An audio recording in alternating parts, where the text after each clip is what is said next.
I was 34 years old the day I found out my mother had made a phone call that could have ended my career, and I found out about it in the most ordinary way possible over a lukewarm cup of coffee, in a glass-walled conference room, while my boss tried to figure out how to tell me without breaking someone else's confidence. My name is Elena Foster.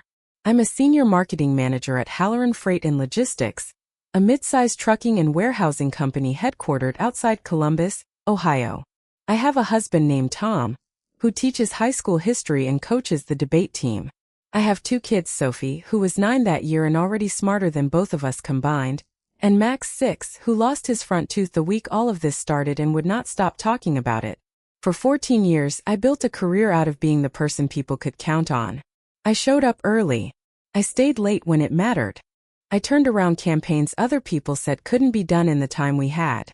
And in the spring of that year, all of it was about to pay off.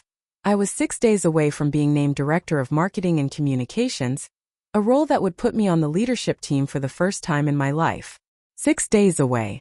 And then Richard Calloway, the VP of Operations who had mentored me since my second week at the company, asked me to come sit down in conference room B, and told me that someone had called Human Resources with concerns about my reliability.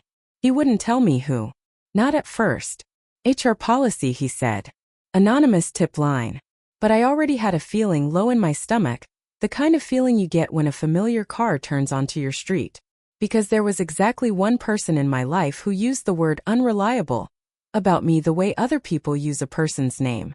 My mother. I didn't know yet how right I was or how far back the story really went, or how much money and how many documents and how many years of quiet resentment were sitting behind that one phone call. I only knew that I was about to lose the biggest opportunity of my career, because someone who was supposed to love me had decided I didn't deserve it. I want to tell you the whole story, not the short version, the real one, because I think if you've ever had a parent who loved one child a little more carefully than the other, or a sibling who got the benefit of every doubt while you got none, you'll understand exactly why I didn't scream when I found out. I didn't cry in that conference room. I didn't call my mother and demand answers. I did something much quieter. And much more dangerous if you're the kind of person who spent 30 years underestimating me. Before I go further, if you're the kind of person who's ever sat at a family dinner feeling invisible, or found out you were the difficult one for reasons nobody would explain, I think you're going to feel this story in your chest. I'm glad you're here. If it resonates, I'd love for you to stay a while. Subscribe if you want more stories like this one, and drop a comment telling me who in your life this reminds you of. I read everyone. Now let me take you back to where it all really started, long before that phone call, long before the promotion back to a kitchen table in a small brick house on Loder Avenue, where the roles in my family were assigned before I was old enough to understand what they'd cost me. Let me take you back. I was born second. That single fact explained more about my life than almost anything else that happened afterward. My brother Marcus came first, 4 years earlier, loud and easy and effortlessly charming in a way that made adults laugh before he'd even finished a sentence. I came second, quieter, more careful, the kind of child who read the room before she spoke in it. My mother, Diane Foster, used to tell people cheerfully, like it was a compliment, that Marcus was all heart, and I was all head. She said it so often that by the time I was 7, I understood it as a kind of verdict. Marcus got to be loved. I got to be useful. My father, Gerald Foster, was an accountant for a paper company in Dayton. A soft-spoken man who kept the peace by never disturbing it. He loved us both, I think, in the honest way fathers of his generation loved their children, quietly, from a slight distance, mostly through what he provided rather than what he said. But when it came to my mother's decisions about which child needed protecting and which child could handle disappointment, my father never once stepped in. He'd clear his throat. He'd say, "Now, Diane." And then he'd go back to his paper. Our house on Loder Avenue was a modest 3-bedroom brick colonial with a swing set my father built in a single Saturday, and a kitchen that always smelled like coffee and my mother's lemon dish soap.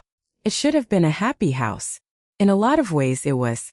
But underneath the happy parts there was a current running that only I seemed to notice, the way you notice a hum in the walls that everyone else has learned to tune out. Marcus broke the Hendersons' window with a baseball when he was 10. And my mother told the Hendersons it must have been one of the neighborhood boys. I broke a juice glass loading the dishwasher when I was 8, and she brought it up at Thanksgiving for the next 6 years, always with the same fond, needling laugh. Elena's never been good with her hands. Careful with her, Marcus, she'll drop you too. It wasn't cruelty exactly. Not the kind you could point to. It was smaller than that and steadier, and it built the way water builds behind a dam, one small drop of favoritism at a time, until eventually there was enough pressure behind it to move anything. My grandmother, Vivian Hale, was the one person in the family who saw it. She was my mother's mother, a sharp, upright woman who'd taught high school English for 31 years and never lost the habit of grading everyone around her. Vivian had a cabin on Lake Erie's western basin, near Port Clinton, that had been in her husband's family for 3 generations, and every summer we spent 2 weeks there as kids. It was the only place I remember feeling like the scales were even. Vivian didn't care that Marcus could make a room laugh. She cared that I read every book on her shelf twice and asked her what the words meant when I didn't know. "You're going to be just fine, Elena Marie," she told me once on the dock, when I was maybe 11 and crying because Marcus had gotten a new bike for making honor roll and I'd made honor roll too and gotten nothing because my mother said, "We already did something for you this year." The people who don't get handed things learn how to build them instead. That's not a curse. That's a head start. I didn't believe her then. I do now. But it took 23 more years, a lawyer's office, 3 bank statements, and 1 phone call to my boss for me to understand exactly what she meant. The weight of being the reliable one. By the time I left for Ohio State, the pattern had a name in my head, even if I never said it out loud. Marcus got grace. I got expectations. When Marcus dropped out of his first semester at Bowling Green and moved back home for a year to find himself, my mother told her book club he was taking time to discover his path. When I came home for winter break my sophomore year and mentioned I was struggling in a statistics class, she looked genuinely alarmed, like I'd told her I was dropping out of society. "You've always been the strong one, Elena. You don't get to struggle." I didn't get to struggle. That was the deal, even if nobody ever wrote it down. I graduated with a 3.7, got a marketing job at a regional ad agency in Columbus within 2 months, and by 26 I'd moved to Halloran Freight, where I met Tom Reyes at a 4th of July barbecue thrown by a mutual friend. He made me laugh so hard I spilled lemonade on his shoes, and 11 months later he asked me to marry him on that same dock at Grandma Vivian's cabin, because I told him once that it was the only place I'd ever felt fully like myself. We married in a small ceremony at a chapel outside Sandusky, 60 guests, my father walking me down the aisle with his eyes wet and his jaw tight, the way men of his generation cried without technically crying. My mother wore navy blue and told 3 separate guests within my hearing that she couldn't believe her baby was already settling down, as if I were 22 and reckless instead of 27 and by any reasonable measure, the most stable person in the family. Marcus at 31 still didn't have a real career. He'd bounced between selling cars, a short and unsuccessful stint as a personal trainer, and finally real estate, where he was, to be fair to him, genuinely good when he applied himself. He married Priya 2 years after Tom and I did. Priya was a dental hygienist, sharp-eyed and quiet in a way that made you suspect she saw more than she said. And in the early years I liked her more than I let myself show, because loving my brother's wife felt, in some confused way, like betraying whatever team I was supposed to be on. Sophie was born the year I turned 30. Max came 18 months after that. My mother adored her grandchildren. That part was never in question. But even there, the old current ran underneath. When Marcus and Priya's son Tyler was born the same year as Sophie, my mother bought Tyler a hand-carved wooden train set from a boutique toy shop in German Village. She bought Sophie a onesie from Target with a picture of a cartoon fox on it. I told myself it didn't matter. I was 30 years old with a mortgage and a career and a husband who really saw me in a way my mother never had. I told myself the accounting didn't need to add up anymore, that I'd grown past the part of me that kept score. I was wrong about that. And the year the accounting finally forced itself back into the light was the year my grandmother's health began to fail. The year everything my mother had been quietly building, brick by brick, finally had a reason to come crashing down on someone. Just wasn't going to be her. It was going to be me. The diagnosis. Vivian Hale was diagnosed with congestive heart failure the March I turned 33. She was 83 years old, sharp as ever, furious about the diagnosis mostly because it interfered with her gardening. The cabin near Port Clinton had become her permanent home 11 years earlier, after my grandfather died, and she sold the house in Bowling Green. It sat on a half-acre lot with lake frontage worth, by that point, somewhere north of $400,000, A fact I only learned later mattered a great deal more to some people in my family than it should have. My mother took charge of Vivian's care with the kind of swift, decisive energy she usually reserved for organizing church fundraisers. She drove up to Port Clinton every Tuesday and Friday. She sat in on doctor's appointments. She started managing Vivian's bills. And for the first several months I was grateful. Genuinely. I had a full-time job, 2 kids under 10, and a 2-hour drive each way to the cabin. My mother was retired, closer, and available. It made sense for her to take the lead. What I didn't know, what none of us knew except I'd eventually learn, my father, who knew and said nothing, the same way he'd said nothing for 30 years, was that in June of that year, my mother sat with Vivian at the kitchen table of the cabin and had Vivian sign a durable power of attorney, making Diane Foster the sole agent over her mother's finances. Not joint with my father. Not shared with Marcus or me. Sole. I found out about the power of attorney 4 months later at Thanksgiving, and even then I didn't think much of it. Seemed practical. Vivian was getting weaker. Someone needed to be able to pay the utility bills and talk to the pharmacy. My mother was already doing all the work. It made sense for her to have the authority to match it. It would be almost a year before I understood that practical was the word my mother always used right before she did something that wasn't. Christmas and the first crack. That Christmas, the extended family gathered at my parents' house on Loder Avenue, the same brick colonial I'd grown up in, though the swing set my father built was long gone, replaced by a paved patio and a hot tub Marcus had talked them into buying for their health. Vivian came too, wheeled in by my mother, thinner than I'd ever seen her, but still sharp enough to correct Marcus's grammar when he said him and I instead of he and I over the mashed potatoes. It was a good day mostly. Sophie and Tyler built a blanket fort in the living room. Max lost his patience trying to open a Lego set and Tom sat on the floor with him for 20 minutes, quietly working through it together, and I remember watching them and feeling something settle in my chest, the particular calm of watching your husband be good at the thing that matters most. The crack came at the dinner table, small and easy to miss if you weren't listening for it, the way all the cracks in my family always were. My mother was talking about the cabin, about how much work it was taking to keep up with Vivian's care, and Marcus, trying to be helpful I think in his uncomplicated way, said, "Well, when the time comes we should think about what happens to the place. I mean, eventually." There was a small silence. My father cleared his throat. Vivian, from her wheelchair at the end of the table, said nothing, just kept eating her potatoes with the particular deliberate slowness of someone pretending not to have heard. "That's not something we need to discuss at Christmas dinner, Marcus," my mother said, but there was something in her voice, a smoothness, a readiness, that told me this wasn't the first time she and Marcus had discussed it. It was the first time I was in the room for it. "I'm just saying," Marcus said, glancing at Priya, who was looking at her plate. "Tyler loves that place. We've talked about maybe fixing it up, using it as a rental when Grandma, you know, eventually." "Marcus." My mother's voice had an edge now, but it wasn't the edge of correction. It was the edge of someone worried the conversation was happening too early, in front of the wrong audience. She glanced at me. Just a flicker. Fast enough that I almost missed it. Except I'd spent 33 years learning to read every flicker that crossed my mother's face. "I think that's between Mom and Grandma," I said carefully, using my father's old trick, the mild correction that changed nothing and disturbed nothing. "It's not really ours to plan." "Exactly," my mother said, too quickly, too gratefully, and the conversation moved on to whether the Buckeyes would make a bowl game, and nobody but me seemed to notice that my grandmother's fork had gone still on her plate for a full 10 seconds before she picked it back up. I didn't think about it again for months. I had a career to run, 2 small children, a marriage that needed tending, a life that felt, in that ordinary way, completely full. I didn't have room to hold on to a 10-second silence at a Christmas dinner table. But Vivian did. And 6 weeks later, on a Tuesday in February, she called me, not my mother, me, and asked me to come up to the cabin alone, without telling anyone why.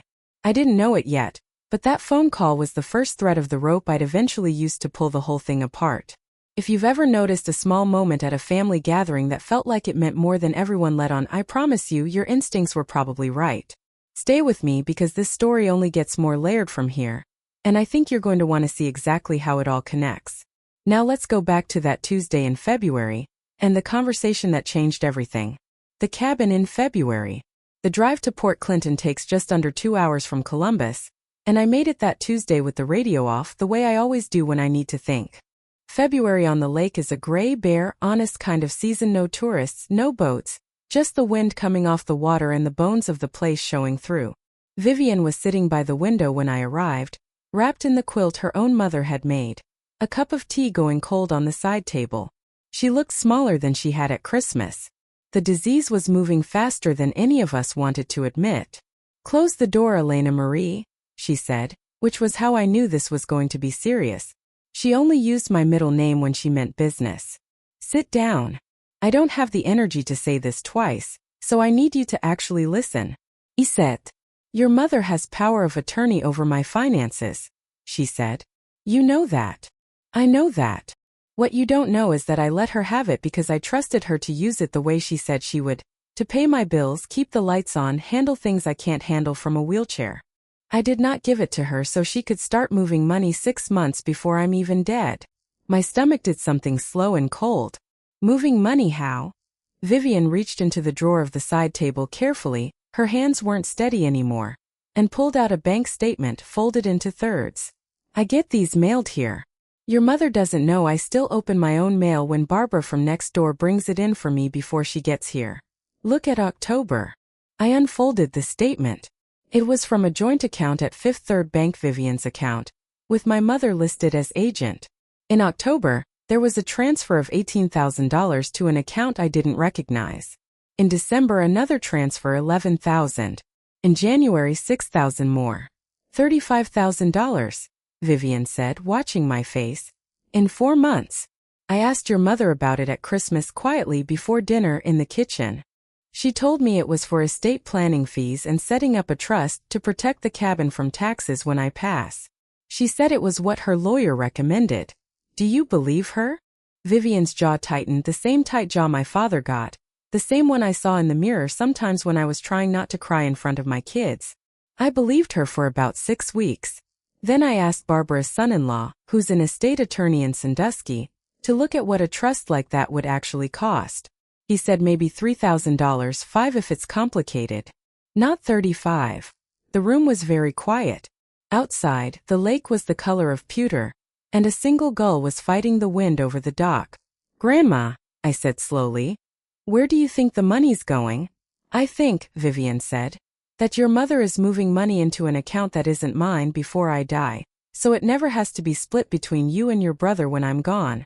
I think she's doing it because she's already decided who deserves this family's money and who doesn't, and she's decided it the same way she's been deciding everything since you and Marcus were children." I want to tell you I was shocked. I wasn't, not entirely. Some small, ancient part of me had been braced for something like this since I was 7 years old and watched my mother laugh off a broken window that wasn't even mine to break.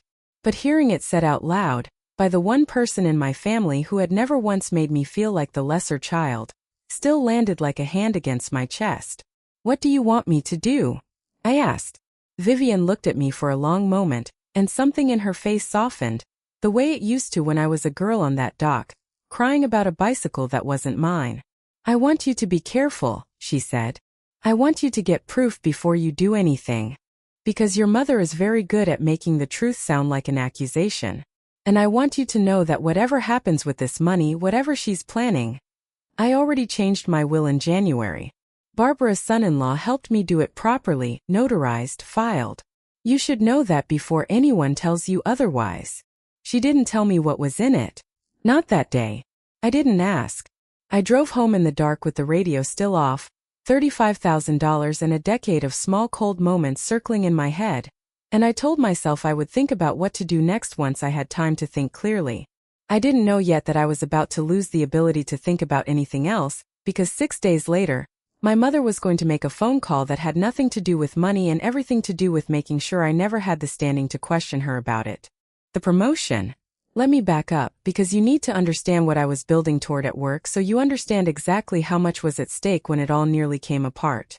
I'd been at Halloran Freight for 7 years by then, the last 3 as senior marketing manager, running a team of 6 and overseeing everything from our trade publication ads to our first real push into digital logistics marketing. The kind of unglamorous, essential work that keeps a $100 million regional freight company competitive against the national chains trying to eat its lunch. Richard Calloway, our VP of Operations, had taken an interest in my work almost from the start. He was 52, a former Army logistics officer who transitioned into the private sector 15 years earlier, gruff in meetings and unexpectedly kind in the hallway, the kind of boss who remembered your kids' names and asked about them without it feeling performative. He'd mentored me through 2 promotions already, and that February he pulled me into his office and told me the company was creating a new position, Director of Marketing and Communications, and that he intended to recommend me for it. "It's not a formality, Elena," he said, leaning back in his chair, hands laced behind his head. "The board still has to sign off. But I've never recommended someone I didn't think could do the job better than I could have done it myself at your age. You've earned this." I remember driving home that night with the windows cracked, even though it was February and freezing, because I needed the cold air to believe it was real. Director of Marketing and Communications. A seat on the leadership team. A 40% raise.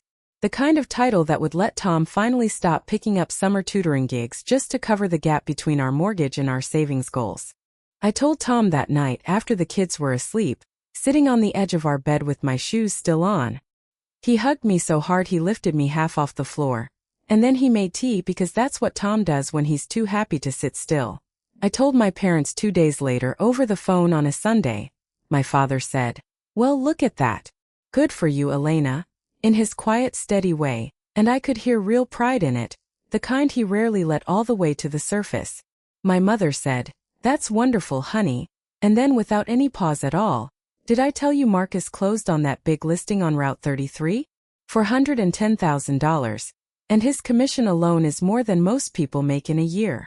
I didn't say anything. I'd had 33 years of practice not saying anything. "You should be proud of him," my mother added when I stayed quiet too long. "He's worked so hard." "I am proud of him," I said, and I meant it, mostly the way you can mean something and still feel the old bruise ache underneath it. "I just told you I got promoted, Mom." I said, "That's wonderful," she said, sounding wounded now, like I was the one who'd changed the subject. "Why does everything have to be a competition with you?" I let it go. I always let it go. I had 6 days left before the board vote, a promotion that would change my family's life, and a grandmother $35,000 poorer than she should have been. And I did not have the energy that Sunday to fight my mother about the size of my own happiness.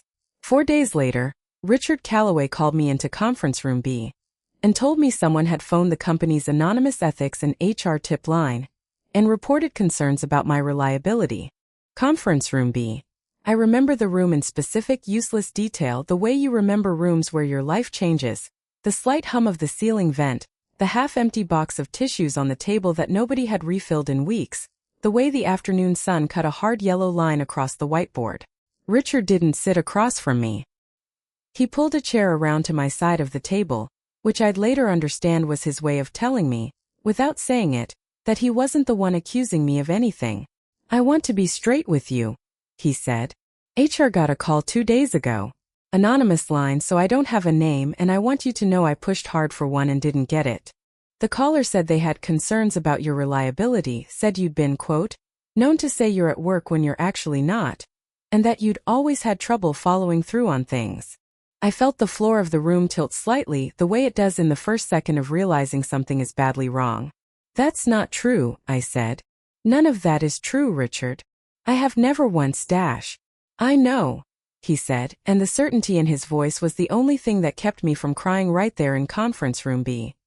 "Elena, I've watched you run circles around deadlines other people would have missed by a mile. I don't believe it. HR doesn't believe it either. For what it's worth, Janet flagged it as low credibility the second she took the call, because the person calling couldn't name a single specific incident. No date. No project. No coworker who witnessed anything. Just vague character stuff. Then why are we in this room? Because policy says any tip that touches on integrity has to be logged and reviewed before the board vote, even if we think it's garbage," he said, and I heard, for the first time, real frustration in his voice. Not at me, I realized, but at the situation itself. "It's going to delay the announcement. Maybe 2 weeks, maybe less if Janet moves fast. I wanted you to hear it from me before you heard a rumor version of it from someone else." I sat very still. 14 years of building a reputation, brick by careful brick. and someone had picked up a phone and tried to knock it down in 90 seconds, without even leaving a name. Do you have any idea who it might have been?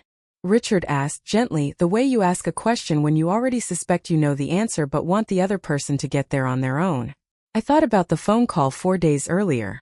Why does everything have to be a competition with you? I thought about $35,000 moving out of my grandmother's account into somewhere no one could explain. I thought about a decade of small cold moments at a kitchen table on Loder Avenue. I think I might, I said quietly. But I need to be sure before I say anything else. Richard nodded slowly, like a man who'd spent enough years managing people to know when someone needed room instead of questions. Take the time you need. For what it's worth, Elena. This doesn't change how I see you. Not even a little. I just need to be able to prove it to the board the same way I already know it in my gut. I left conference room B and sat in my car in the parking garage for 11 minutes before I trusted myself to drive. I didn't cry.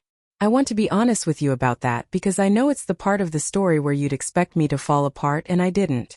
What I felt instead was something colder and clearer than grief, the particular focused calm of a person who has just realized she needs to stop hoping and start documenting. I called Tom first from the car and told him everything. He was quiet for a moment, and then he said the thing that ended up shaping everything I did for the next 3 months. Don't call her, he said. Don't give her the fight she wants. Get proof first. You're the only person in that family who's ever played this smart. I'll play it smart now. He was right. And that night, after the kids were in bed, I sat down at our kitchen table with a legal pad and started writing down every date, every dollar amount, every strange comment my mother had made in the last year, in the plainest handwriting I could manage.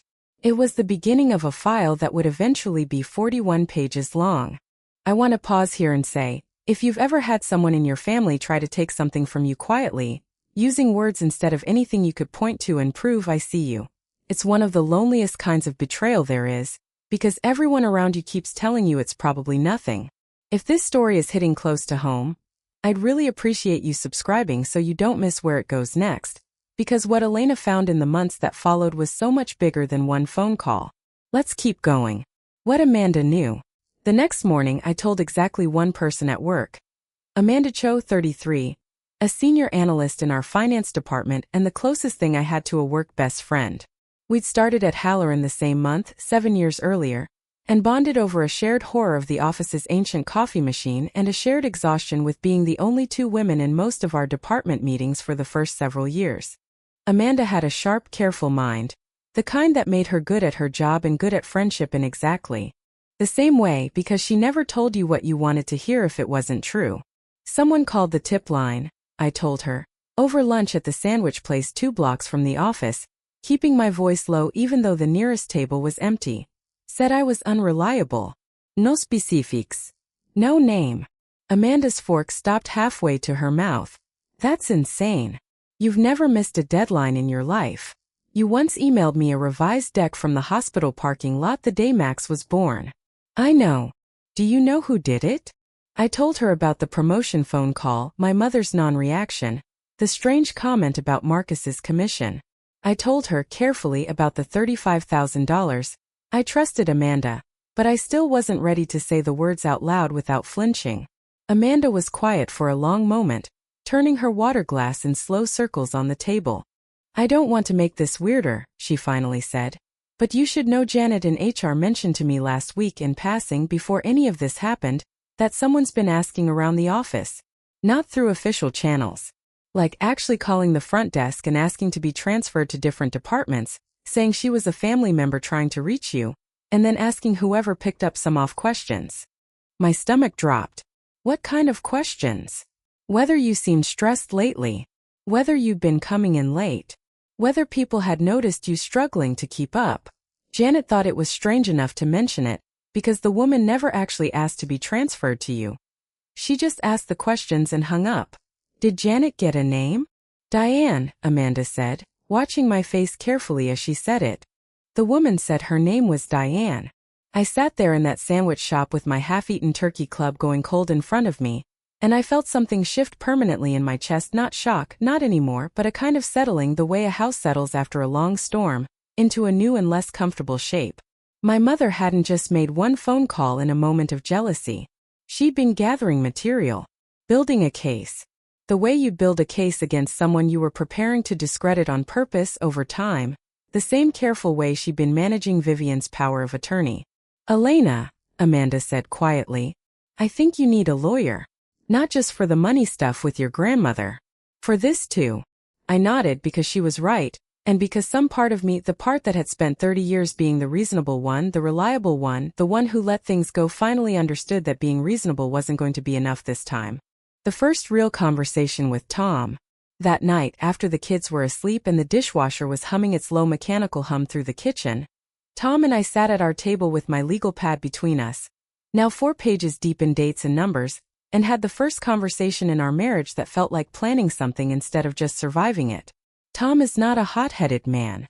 In 14 years together, I'd seen him truly angry maybe 3 times, and each time it had been quiet, a stillness in his jaw, a careful evenness in his voice, more unsettling than shouting would have been. This was the 4th time. She called your work, he said, staring at the legal pad without really seeing it. She called your workplace, Elena, and tried to get you fired or demoted, or whatever the outcome she was hoping for was 6 days before your promotion. Who does that to their own kid? Someone who's been planning something bigger than a promotion, I said. And I told him what I'd been turning over in my head since lunch with Amanda. I don't think this was really about the job. I think this was about making sure that if I ever found out about the money, the transfers, the power of attorney, nobody would believe me. She's discrediting me in advance. She's making sure that if I say my mother is moving grandma's money into an account that isn't grandma's, it sounds like sour grapes from the unreliable daughter, instead of the truth from the reliable one. Tom was quiet for a long moment. That's genuinely disturbing. That's not impulsive. That takes actual planning. My mother has been quietly planning things about Marcus and me since we were kids, I said. I just never understood what the endgame was until now. We talked for 2 hours that night, the longest, most honest conversation we'd had in years, maybe ever, about my family, about the broken glass and the bicycle and the wooden train set and the onesie from Target, about every small drop of water that had built up behind that dam over 30 years. Tom listened the way he does, without interrupting, without minimizing, without doing the thing so many people do when you tell them a long story of small cruelties, which is to ask you why you're so upset about something that isn't really that bad. What do you want to do? He asked finally, when the dishwasher had gone quiet and the kitchen clock read past 11. I want proof, I said. Real proof, not just my legal pad. I want to talk to a lawyer about the power of attorney, because I think what she's doing to Grandma might actually be illegal, not just wrong. And I want to figure out, carefully, whether there's a way to fix things at work without burning down the one relationship in my family that's never once lied to me. Your grandmother. My grandmother, I agreed. She's the only one who's ever told me the truth without an agenda attached to it. I'm not going to let my mother's mess be the last thing that happens to her. Tom reached across the table and took my hand, and for the first time since conference room B, I let myself feel the fear underneath the calm, fear for Vivian's health, fear for my career, fear that pulling this thread might unravel a family that, whatever its faults, was still the only one I had. Whatever you decide, Tom said. I'm with you. All the way. But I think you already know what you're going to do. I think you decided the second Amanda told you about the front desk. He was right. I had. The lawyer's office. David Ferris had practiced family and estate law in Central Ohio for almost 30 years, and I'd found his name through Barbara's son-in-law in Sandusky, who'd helped Vivian with her will and, when I called him, referred me warmly to the best guy in Columbus for exactly this kind of situation. His office was on the 3rd floor of a converted Victorian near German Village, all dark wood and law books that looked genuinely read rather than decorative, and he had the unhurried manner of a man who'd seen every version of every family fight there was to see. I brought my legal pad. I brought the bank statement Vivian had given me, photographed on my phone. I brought a written timeline of the tip line call, Amanda's account of the front desk calls, and the date of the power of attorney signing, as best I could reconstruct it. David read through everything twice before he spoke, his reading glasses pushed low on his nose, a yellow legal pad of his own filling up with notes in small, precise handwriting. A few things, he said finally, setting his pen down. First, a durable power of attorney gives your mother broad authority over your grandmother's finances, but it does not give her the right to move funds for her own benefit, or for the benefit of a third party like your brother, unless the document specifically authorizes gifting, and most standard POAs don't. If she's moving money into an account that isn't your grandmother's, and it's not clearly for your grandmother's benefit, that's not just a family dispute. That's potentially financial exploitation of a vulnerable adult, and Ohio takes that seriously, especially given your grandmother's age and health. I felt something in my chest go very still. Potentially criminal? Potentially, David said. It depends on where the money's actually going, and whether we can prove it wasn't for legitimate estate planning purposes. That's the first thing we need: bank records showing the destination account, and ideally something showing your mother characterized the transfers to your grandmother in a way that wasn't accurate. She told Grandma it was for a trust. Grandma's own attorney's son-in-law said the actual cost should have been a fraction of what was moved. That's a good start. It's not enough on its own, but it's a good start. David made a note. Second thing, the promotion issue. That's a separate matter legally, and honestly, it's less about the law and more about protecting your professional reputation before it does real damage. Anonymous tip lines exist precisely so companies can investigate concerns without retaliation, but they also get abused by people settling personal scores. If you can document who made those front desk calls, and if your employer's HR department is willing to share what they can about the tip line call, sometimes they'll do more than you'd expect once they realize it might be connected to elder financial abuse.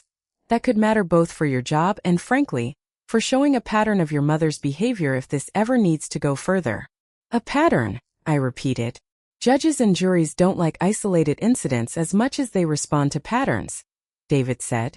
One phone call to your employer looks petty.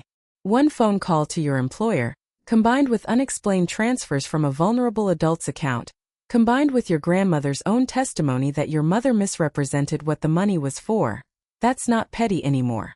That's a person building an advantage for herself and her preferred child, and using whatever tools she has to clear the people in her way. I sat with that for a long moment.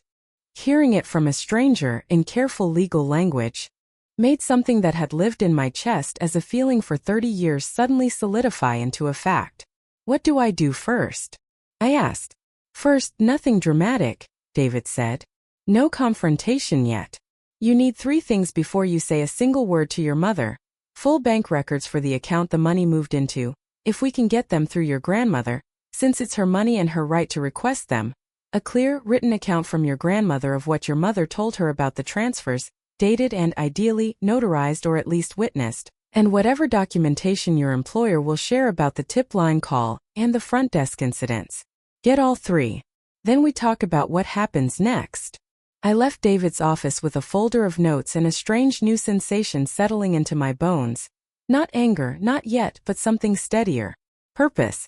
For the first time since Conference Room B, I had a plan instead of just a wound. Quick pause here because I know some of you are already guessing where this goes, and I promise the discovery ahead is going to surprise you even if you think you've got it figured out.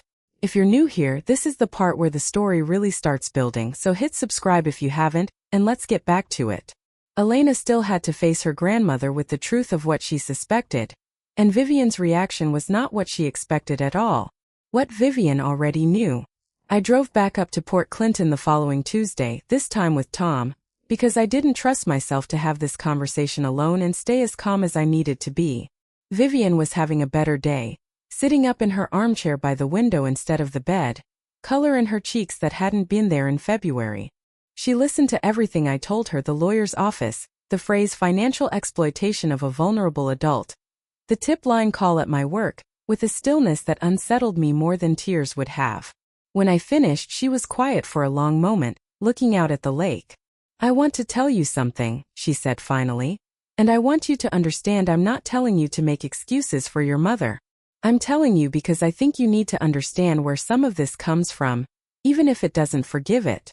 Okay, I said. When your mother was 17, Vivian said. Her father, my husband, died very suddenly. Heart attack on the boat right out there. She nodded toward the water. I was 39 years old with 2 teenage daughters and no life insurance worth speaking of, because your grandfather never believed in it. I had to go back to teaching full-time within 6 weeks. Your Aunt Carol was 15 and she adjusted. She's always been able to adjust to anything. Your mother was 17. And she never forgave the world for taking the ground out from under her that young. She spent the rest of her life trying to make sure that never happens to her again. Trying to control every variable, every dollar, every outcome. So she never has to feel that helpless again. That doesn't explain lying to you about a trust, Grandma. It doesn't explain calling my job.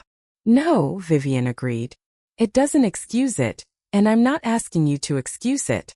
I'm telling you because I think you'll need to understand it eventually whether you forgive it or not, and because I think it might help you hold two things at once: that your mother did something genuinely wrong, and that she is also, underneath it, a frightened woman who's been trying to protect herself from being poor and powerless again for 46 years. Frightened people do ugly things, Elena. That's not an excuse. It's just the truth, and the truth is usually more complicated than the version we tell ourselves in anger. I sat with that for a while, watching the same gray lake I'd watched in February. It didn't make me less determined to get the truth out. If anything, it clarified something for me: that whatever happened next, I wanted it to come from the same steady place Vivian had always operated from. Not from the anger that was, admittedly, sitting just under my skin. Grandma, I said, I need you to do something for me, and I need you to be honest about whether you're comfortable with it. Ask. I need you to request your own bank records, full statements for the last year from Fifth Third. And I need you to write down in your own words exactly what Mom told you about the transfers. Dated. Signed. Vivian's mouth curved into something that wasn't quite a smile, sharper than that, and sadder. Elena Marie, she said, I already did that. The week after Christmas, when Marcus made his little comment about the cabin and your mother's face went so strange. I called Fifth Third myself from this chair, and I asked for statements going back 18 months. I wrote down every conversation I've had with your mother about money since October, the same day it happened, while it was fresh. I've been documenting this since before you knew there was anything to document. She reached over to the same side table drawer and pulled out a thick manila envelope, its edges already soft from handling. I wasn't going to hand this to your mother, and I certainly wasn't going to hand it to Marcus. I was waiting to see which one of my grandchildren came looking for the truth first. I sat there, in that small quiet room overlooking the lake, and felt tears finally come, not from grief, but from something closer to relief, the specific relief of discovering you were never as alone in a fight as you'd believed. You knew I would, I said. I hoped you would, Vivian corrected gently. I've watched you your whole life, Elena. You're the one who reads the room and says nothing until you're sure. Your mother mistook that for weakness her whole life. I never did. The envelope. The manila envelope contained 11 months of bank statements, 3 handwritten pages in Vivian's careful, still legible script documenting every conversation she'd had with my mother about the transfers, and a photocopy of the notarized will she'd had drawn up in January, which she finally let me read that day, in full, for the first time. The will split her estate, the cabin, her remaining savings, a small life insurance policy from my grandfather's years at the shipping company, evenly between Marcus and me, with a specific clause stating that any funds transferred by her agent under the durable power of attorney, for purposes other than the direct medical or personal care of Vivian Hale, should be treated as an advance against that beneficiary's share of the estate, to be deducted accordingly. She had seen this coming. Somehow, some deep, sharp instinct built over 83 years of watching my mother operate had told her to protect the fairness of her estate months before she had proof anyone was trying to undermine it. The bank statements told their own story, cleaner and colder than any conversation could have. Between October and January, for transfers totaling $35,000 had moved from Vivian's account into an account at a different bank, Huntington, not Fifth Third, under the name Foster Family Holdings LLC. Foster Family Holdings, Tom read aloud, frowning. That's not a real trust name. That sounds like something you'd name a shell company. I pulled out my phone and searched the Ohio Secretary of State's business filings, a habit I'd developed at work, cross-checking vendor registrations for our logistics contracts, and one I'd never expected to turn against my own family. Foster Family Holdings LLC had been registered in September, 1 month before the first transfer, listing 2 members, Diane Foster and Marcus Foster. Not Vivian. Not my father. Not me. Just my mother and my brother. The room went very quiet. Vivian's face, when I looked up, had gone pale and still in a way that frightened me more than anger would have. She used my money, Vivian said slowly, to set up a company with your brother. Not a trust for my estate. A company. For the two of them. I don't think this was ever about protecting the cabin from taxes, Grandma, I said quietly. I think this was about your mother deciding on her own who deserved a head start, and giving it to him early, using your money, before you were even gone to say otherwise. Vivian's hands, folded in her lap, tightened until the knuckles went white. When she spoke again, her voice had lost the softness it carried when she talked about my mother's grief at 17. What was left was flat and hard, the voice, I imagined, of the teacher who'd once made 3 decades of teenagers sit up straight and pay attention. Get your lawyer on the phone, she said. Tomorrow morning. I want to know exactly what my rights are, and I want to know how fast we can shut that account down before another dollar of my money goes anywhere near it. I know some of you are yelling at your screen right now, wondering why Elena didn't just confront her mother on the spot. I promise you the waiting was its own kind of hard, but it was also exactly why what came later landed the way it did. If you're finding this story compelling, please consider subscribing and sharing it with someone who'd appreciate a slow burn kind of justice. Now let's get into what happened when Elena finally sat across from David Ferris with everything laid out on the table. Building the case. The next 6 weeks were the strangest of my life. A period of complete outward normalcy layered over a foundation that was quietly, carefully being reinforced with proof. At work, Richard Calloway's promotion delay stretched into its 3rd week, and I watched, with the same cold clarity I was bringing to my mother's finances, as HR's investigation slowly cleared me. Janet Wu, the HR director, called me in for what she called a closing conversation in mid-March. I want to be transparent with you, Elena, she said, closing her office door. We investigated the claim thoroughly. We reviewed your attendance records, your project delivery history, and spoke with your direct reports and 3 cross-functional colleagues. There is nothing, and I mean nothing, in 7 years of your employment history that supports the claim made on the tip line.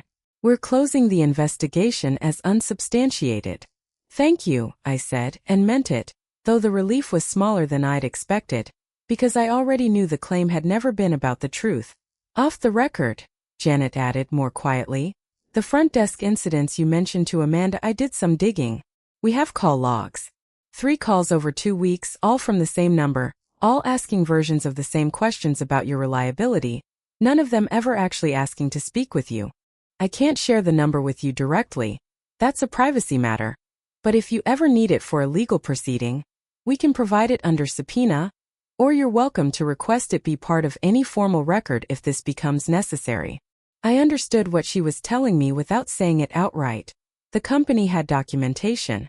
If I needed it, if this ever went further than a family kitchen table, Halloran Freight would stand behind the truth of what actually happened. I called David Ferris that afternoon and told him. He was quiet for a moment on the phone, and then he said in the measured voice I'd come to recognize as his version of surprised, Elena, between the bank records, your grandmother's documentation, the LLC filing, and now a corroborated pattern of your mother contacting your employer under false pretenses, you have one of the more thoroughly documented family financial exploitation cases I've seen in a while. Most people come to me with a feeling and a grudge. You've built an actual record. So what do we do with it?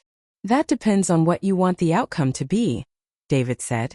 There's a legal path. We could pursue this as financial exploitation of a vulnerable adult, potentially involve adult protective services, potentially even law enforcement given the size of the transfers and the falsified LLC. That path protects your grandmother's assets most aggressively, but it's also the path most likely to permanently and publicly fracture your family. And the other path? The other path is what I'd call a managed confrontation, David said. You present the evidence directly to your mother with your grandmother's support, and give her the chance to reverse the transfers, voluntarily return the money to your grandmother's account, dissolve the LLC, and step down as power of attorney in favor of someone more appropriate, possibly you and your father jointly or a neutral third party. If she cooperates, this never has to become a legal case. If she doesn't, you still have everything documented to go the legal route afterward, so you lose nothing by trying the direct approach first. I thought about Vivian's words on the dock all those years ago. The people who don't get handed things learn how to build them instead. I thought about 34 years of being the reasonable one, the reliable one, the one who let things go so the peace could hold. I was tired of holding the peace by myself. I want to try the direct approach, I said. But I want to do it in front of the whole family, not privately, where she can talk her way around it the way she always has. I want it to be impossible for her to make me the villain of this story one more time. David was quiet for a moment. That's a bold choice. It'll be harder on everyone in the room. But given what you've told me about the pattern here, I think you might be right that it's the only version of this confrontation that actually sticks. The decision fully. I want to slow down here because this was the hardest part, harder in some ways than the discovery itself, harder than sitting in conference room B. Discovery is just information. Deciding what to do with it is where you actually have to reckon with who you are. I talked to my therapist, Dr. Lena Ostrowski, twice a week that month instead of my usual once. I'd been seeing her on and off since Sophie was born. Postpartum anxiety, initially, that had quietly evolved over the years into a broader kind of maintenance, a place to untangle the ordinary knots of being a working mother with a complicated family. What are you afraid will happen if you confront her? Lena asked me, in the small beige office with the noise machine humming outside the door. That she'll cry and somehow make it about her, I said. That my father will finally speak up, but only to ask me to let it go for the sake of peace. That Marcus will feel humiliated in front of his wife and son and never forgive me, even though he's the one who benefited from something he shouldn't have. That I'll finally say all the things I've swallowed for 30 years, and instead of feeling free, I'll just feel like the difficult daughter she always said I was. And what are you afraid will happen if you don't? I sat with that question for a long moment, longer than I usually let myself sit with anything. That she keeps doing it, I finally said. Not just to Grandma, to my kids eventually. That Sophie grows up learning the same math I did. That being good doesn't matter as much as being loved by the right person. That I spend the rest of my life being the reasonable one, while everyone around me benefits from never having to be. Lena nodded slowly. It sounds like you already know which fear you can live with. I did. I'd known, if I was honest, since the moment Vivian handed me that manila envelope. But knowing and being ready to act on it were two different muscles, and I needed those 6 weeks to build the second one. I talked to my father alone on a Saturday morning while my mother was at church, the first real honest conversation I think we'd had since I was a teenager. I told him everything. I watched his face go through something complicated and slow, grief and shame layered together. The particular expression of a man realizing he'd spent 30 years choosing quiet over right. I knew about the power of attorney, he admitted, staring at his coffee. I didn't know about the LLC. I didn't know about your job. He was quiet for a long moment. I should have said something a long time ago about a lot of things. I'm sorry, Elena. I don't know how to fix 30 years in one conversation, but I want you to know I believe you, and I'll stand with you when this comes to a head. I owe you that much at least. It wasn't everything. It wasn't the protection I'd needed as a child. But it was more than he'd ever given me before, and I took it because I'd learned by then that healing rarely arrives all at once, in the size you wished for. It arrives in pieces, and you learn to be grateful for the pieces while still building toward the whole. Preparation. David Ferris and I spent the following 2 weeks preparing, the way you prepare for a trial rather than a family dinner, because in every way that mattered it was one. We organized the bank statements chronologically, highlighted, tabbed. We had Vivian's handwritten account transcribed and notarized properly, with Barbara as a witness. We printed the LLC filing from the Secretary of State's website, the one clean, undeniable piece of paper that no amount of my mother's smoothness could talk around, because it wasn't a feeling or a memory. It was a public record with her name and Marcus's name on it, filed 1 month before the first transfer. I requested and received the call logs from Halloran Freight, showing the pattern of front desk calls, the dates lining up almost exactly with the weeks after my promotion was announced internally. I built a single binder, tabbed and labeled, that told the whole story in the order it had actually happened, not the order that would make my mother look worst, but the true order, because David had taught me something important in those weeks. The truth, laid out plainly and without embellishment, was already more damning than anything I could have constructed to hurt her. I chose Easter for the confrontation, not out of cruelty, but out of practicality. It was the one holiday every year the entire family gathered at my parents' house.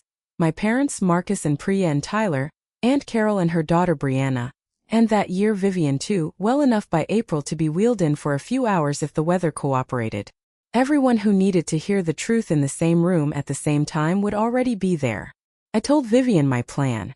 She nodded once, slow and certain. Good, she said. I'll be there. And Elena, bring the binder. Don't leave it in the car hoping you won't need it. You'll need it. I told my father. He nodded too, quieter, more afraid but steady. I'll back you up, he said. Whatever happens. I did not tell my mother or Marcus or anyone else. Some part of that felt uncomfortably close to the very deception I was about to expose, but David had been clear on this point, and Vivian had agreed with him completely. If you warn her, David said, she has time to build a story. You've spent 6 weeks building the truth. Don't hand her 6 days to build a lie to match it. The Saturday before Easter, I sat at my kitchen table with the binder closed in front of me, Tom beside me, the kids finally asleep upstairs, and I felt something I hadn't felt in longer than I could remember. Not anger. Not fear exactly, though there was still plenty of that underneath. Readiness. This is the part of the story a lot of you have been waiting for, and I promise it's coming next. But before we get there, I want to say, if you've made it this far, thank you for sticking with a story that takes its time the way real life actually does. Drop a comment and tell me what you think Diane's reaction is going to be when Elena finally lays it all out. I'll read every guess. Now let's go to Easter Sunday. Easter Sunday. My parents' dining room hadn't changed much since I was a child. The same oak table my father had refinished twice over the decades. The same china cabinet with my grandmother's wedding china behind glass doors. The same slightly crooked painting of a covered bridge that had hung on that wall since before I was born. 12 of us sat around the table that afternoon. My parents, Tom and me and our kids, Marcus and Priya and Tyler, Aunt Carol and Brianna and Vivian, positioned at the corner nearest the head of the table where my father sat, her wheelchair pulled close, a soft blanket over her knees despite the mild April weather. The meal went the way our family meals always went, ordinary, warm on the surface, the kids' laughter rising and falling, Marcus telling a long story about a difficult closing that had everyone chuckling by the end, my mother refilling water glasses and asking Brianna about her new job in Cleveland with genuine, easy interest. If you'd walked in as a stranger, you would have thought it was simply a nice family having a nice holiday. I waited until the plates were mostly cleared, until my mother had brought out the coffee and the lemon cake she always made for Easter, the same recipe her own mother, Vivian's mother, had passed down. I waited until the moment when everyone was settled, relaxed, unguarded, the way people get after a good meal in a familiar room. Then I reached down beside my chair and set the binder on the table. Before dessert, I said, and my voice came out steadier than I expected, I need to talk about something with all of you. It's going to be uncomfortable, and I'm sorry for that on a day that's supposed to be easy. But I've waited 2 months to say this the right way, in front of everyone who needs to hear it. And I'm not going to wait any longer. The table went quiet in the particular way a room goes quiet when everyone senses, all at once, that something has shifted. Sophie and Tyler, still young enough to be oblivious, kept talking for a beat before Priya gently shushed them. My mother's face did something complicated, a flicker of alarm, quickly smoothed over into polite concern. Elena, honey, is everything okay? No, I said. It isn't. 6 weeks ago, my boss called me into a conference room and told me someone had phoned my company's anonymous ethics line and reported concerns about my reliability. No specifics. No incidents. Just enough to delay a promotion I've been working toward for years. I watched my mother's face carefully as I said it. The alarm flickered again, faster this time, and her eyes moved just slightly toward my father. I don't understand what that has to do with Dash, my mother started. I have the call logs from my company's front desk. I continued calm, even the way I'd practiced with Tom a dozen times that week. 3 separate calls over 2 weeks from the same phone number, asking whether I seemed stressed, whether I'd been coming in late, whether people had noticed me struggling. The caller identified herself as Diane.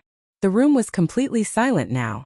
Marcus had gone still, his fork halfway to his plate. Priya's eyes darted between my mother and me. My father's jaw was tight, his eyes on the table. Mom, I said, gently but without flinching, did you call my work? My mother's face went through several expressions in rapid succession: denial, then something more calculating, then, finally, a kind of brittle defensiveness. I was worried about you, Elena.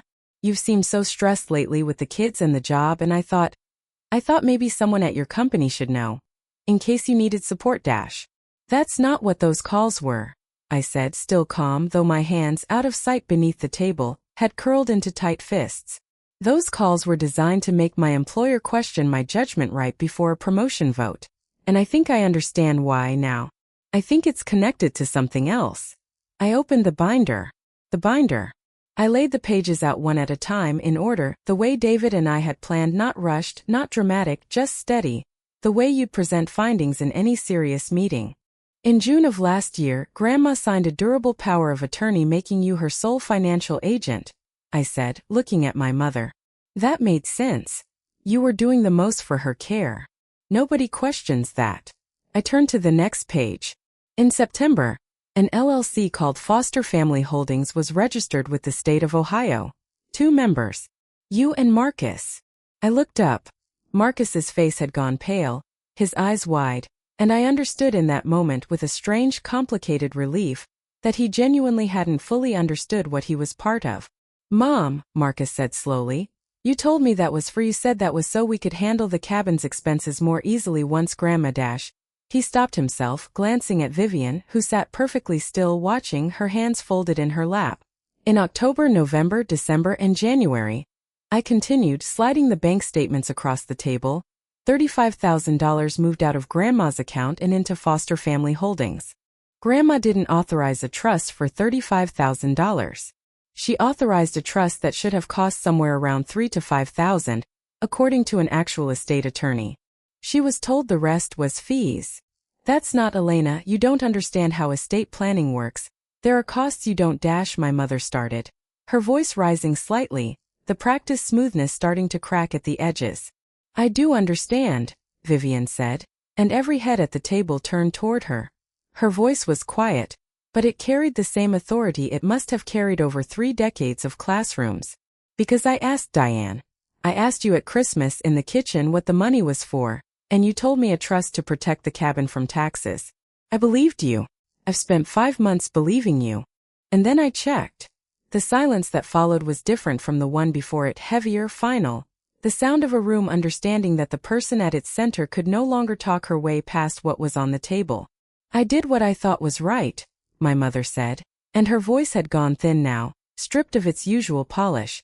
I've spent years managing this family's problems, holding everyone together, and nobody ever thanks me for it. They just criticize what I do with the little bit I've tried to set aside.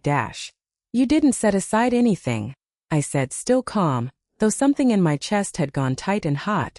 You took $35,000 that belonged to your own mother, put it into a company with only your name and Marcus's name on it, and lied to her about what it was for. And then, when you were worried I might find out and question it, you called my job and tried to make sure nobody would believe me if I did. That's not, I never said anything about the money to your work, I would never. The call logs have a timestamp, Mom, I said.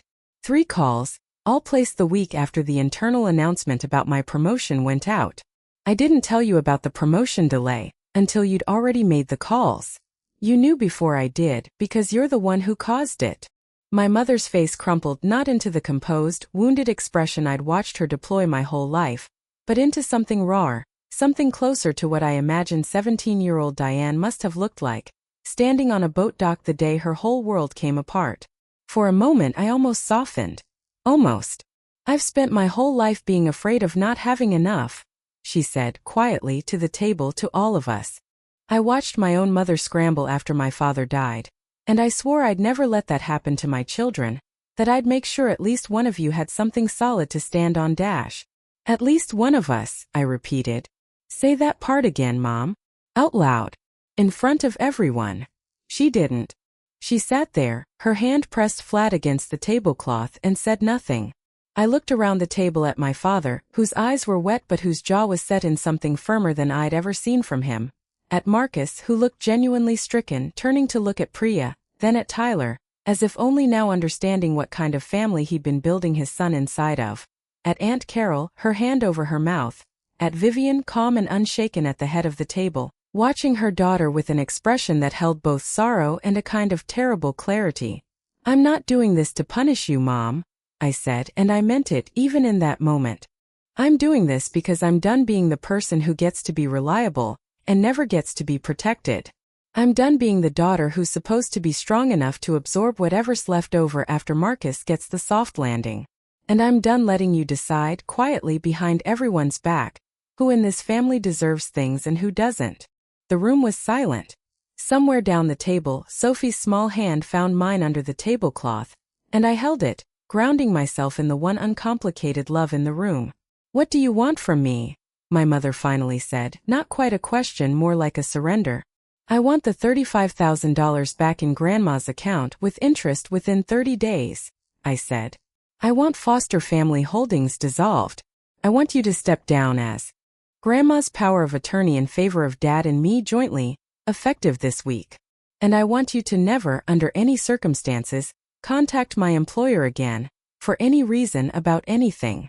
I paused, and then I said the line I'd carried in my chest for 6 weeks, the one that had crystallized somewhere between the sandwich shop and David Ferris's office, the truest thing I had to say.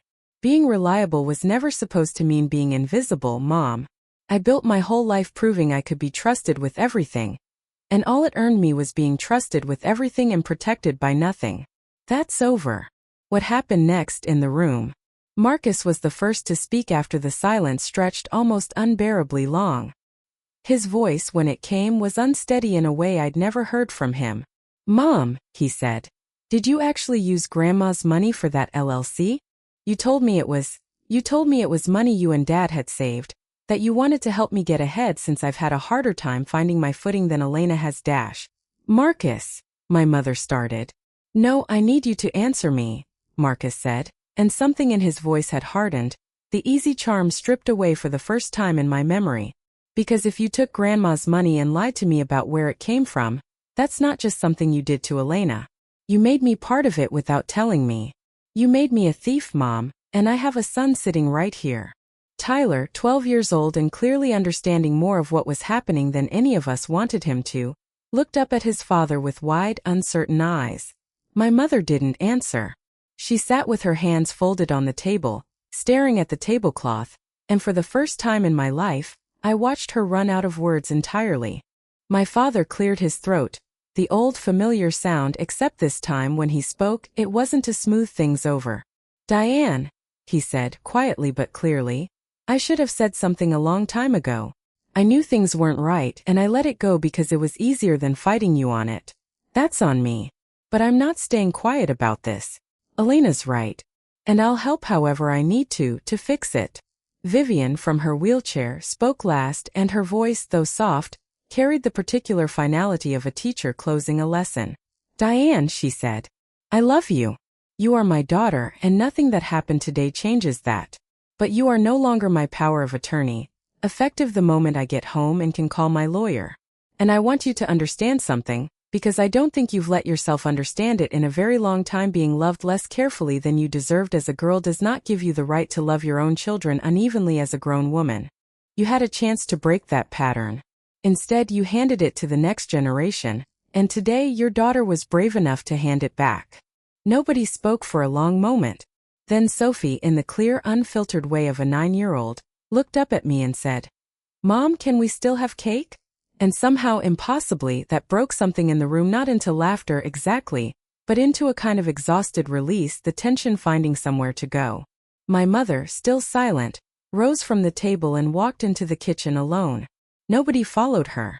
My father sat for a moment, then quietly got up and went after her, not, I understood from his face, to comfort her out of the truth, but simply because 38 years of marriage meant he couldn't leave her entirely alone with what she'd just faced. We did have cake, eventually, a smaller, quieter version of the celebration Easter was supposed to be. Tyler sat close to his father the rest of the afternoon. Priya caught my eye once across the table and mouthed thank you, and I understood without needing more, that she'd suspected something for a long time and never had the standing to say it. I know that was a lot to sit with. If you've ever had to be the one who finally said the hard true thing at a family dinner, you know there's no clean feeling that comes right after, just exhaustion and a strange kind of quiet. Before we get to what happened in the months that followed, I want to thank you for staying through this part of the story. If it's meant something to you, Please subscribe and share it with someone who might need it today. Now let's talk about the months after Easter and what actually changed. Consequences.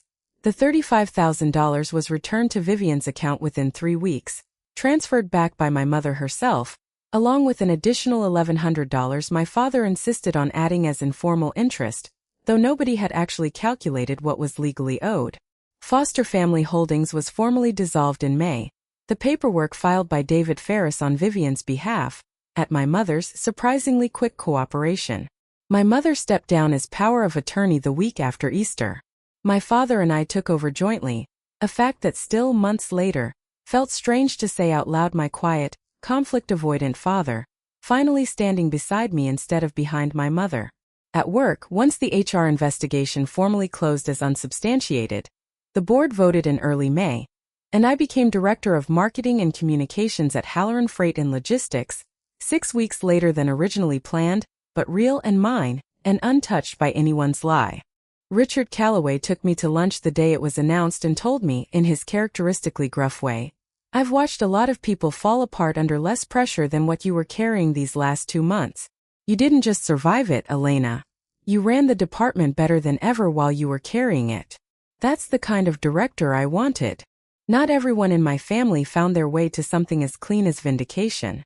My relationship with my mother remained, for a long time, cold and formal, not estranged exactly, but changed in a way that felt permanent, the way a bone heals stronger at the break but never quite forgets it was broken. She apologized to me once in June over the phone in a call that lasted 11 minutes and included the phrase, "I know I have things to work on." The closest thing to real accountability I'd ever heard from her, even if it still fell short of everything I might have wanted. Marcus and I grew closer than we'd been in years, oddly enough. The truth, once it was out, seemed to strip away some old competition neither of us had ever really wanted to be part of. He started seeing a financial planner of his own that summer, determined, he told me, to actually build something instead of waiting for it to be handed to me. Priya and I started having coffee, just the two of us, something we'd never done in 9 years of being sisters-in-law, and I found in her a quieter, steadier friend than I'd expected, someone who'd been carrying her own version of watching my mother's favoritism play out and never had anywhere to put it. Vivian's health continued its slow decline through that summer and into the fall, but she lived to see the cabin fully secured in the estate plan she'd built, to see Marcus and me split a small inheritance from her sister that came in September fairly and without incident, to see her great-grandchildren, Sophie and Tyler and Max, playing together on the dock the way I once had, the scales, for once in this family's long history, sitting level. She passed away the following February peacefully at the cabin with my mother and me both in the room, the two of us sitting on opposite sides of her bed, not quite reconciled, but present together in the same quiet grief, which was, I think, the most my mother and I were capable of by then, and more than I once believed we'd ever manage. 6 months later. By the following October, the sharpest edges of that Easter had softened into something quieter and more livable. I'd settled fully into the director role, restructured my team, launched a digital campaign that brought in the company's biggest new contract in 3 years. Tom made department chair at his school. Sophie started 4th grade obsessed with a new book series. Max, finally free of his missing tooth phase, had moved on to insisting he wanted to be a marine biologist, then an astronaut, then by November both simultaneously. My mother and I settled into a careful, limited kind of relationship, monthly phone calls, holidays where the conversation stayed shallow and safe, a wariness that never fully lifted but never curdled into open hostility either. I stopped expecting her to become a different person, and in letting go of that expectation, I found I could actually enjoy the smaller, safer version of her that remained funny sometimes, generous in ways that didn't cost her anything to give, present at my kids' birthdays in a way that felt finally uncomplicated. My father and I grew close in a way we'd never been before, talking on the phone every week, something that would have seemed impossible to either of us 2 years earlier. He told me once that October, sitting on my back porch with a beer he barely touched, "I spent so many years thinking keeping the peace was the same thing as keeping the family together. I understand now those were never the same thing. I'm sorry it took me this long, and I'm sorry it cost you what it cost you to teach me that." I told him it was okay. It wasn't entirely, not yet, but it was becoming okay the way most real healing does, slowly and perfectly, one honest conversation at a time. 3 years later. I'm writing this, telling this really, since I still think of it as something I'm saying out loud rather than something I've written down 3 years after that Easter Sunday. I'm 37 now. I've been promoted once more since then to Vice President of Marketing, a role Richard Calloway pushed hard for before his own retirement last spring, telling the board, in words he later repeated to me over lunch, that I was the steadiest hand he'd ever handed a department to. Sophie is 12, taller than me already, still reading everything she can get her hands on. Max is 9, has abandoned both marine biology and astronautics for a passionate, unwavering commitment to becoming a chef, and has gotten genuinely good at making pancakes, which he reminds us of constantly. The cabin at Port Clinton still stands, still ours. Marcus's family and mine share it now, an arrangement we worked out together, calmly, fairly, the summer after Vivian passed, splitting weeks without ever needing a lawyer in the room.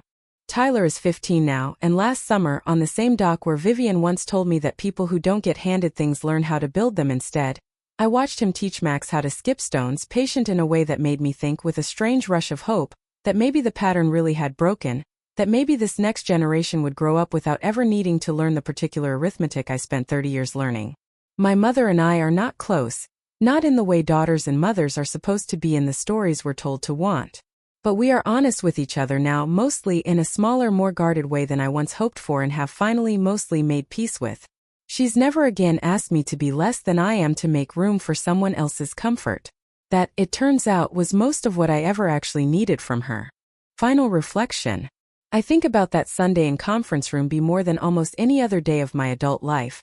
The moment I understood that being reliable had never been the same thing as being protected, that I had spent 34 years proving I could be trusted with everything while being safeguarded by nothing.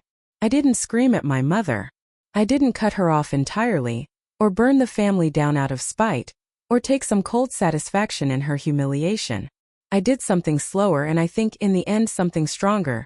I gathered the truth carefully, patiently, the same way I'd built everything else in my life, and I laid it on the table in the one room where it could no longer be talked around. Being reliable was never supposed to mean being invisible. I built my whole life proving I could be trusted with everything, and all it earned me for a long time was being trusted with everything and protected by nothing. That's over now. It has been for 3 years. And every time I watch my own children grow up in a house where love isn't measured out unevenly, where being the reasonable one doesn't mean being the one who gets left behind, I understand that whatever it cost me to say the hard true thing at that table, it was worth every bit of it. A word before you go. If you made it all the way to the end of this one, thank you genuinely.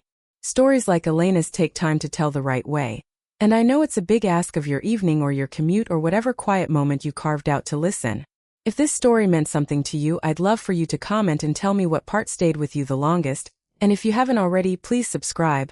There are more stories like this one coming, about the quiet kind of justice, the kind that doesn't need to shout to be heard. And if you've got a story of your own like Elena's, I genuinely love to hear it.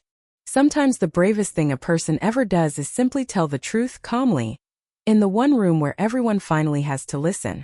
Thank you for being here. I'll see you in the next story.